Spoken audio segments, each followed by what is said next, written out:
Well, now, what do we got here? Some kind of fancy new contraption called Anvil? Sounds like something out of the dugout. A big old hunk of metal ready to take a swing at the future. I may have made my name knocking fastballs out of the park, but even I know the game's always changing. Used to be, you had fellas like me batting without helmets, pitchers throwing without relievers, and teams traveling in slow old trains.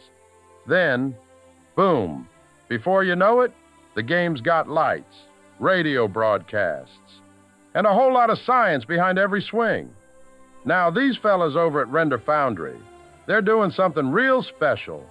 Anvil, this thing they're talking about, it's like a power hitter for companies, letting them use all that artificial intelligence jazz without worrying about their secrets leaking out. They're keeping it locked down tighter than a pitcher trying to keep me off the bases. I like the sound of it. Security, control, innovation. Reminds me of what makes a great ball player. You got to have the power to change the game, but you also got to keep your head in it. Stay smart, play by the rules, and not let the other team run off with your playbook.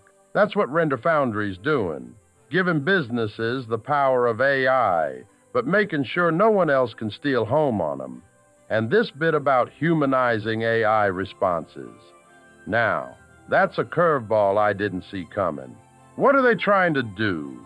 Teach a machine to talk like a real clubhouse vet. If they can make a robot shoot the breeze like me and Lou Gehrig after a doubleheader, well, I'd tip my cap to that. But the real kicker is this. Anvil ain't just some gadget for one or two companies.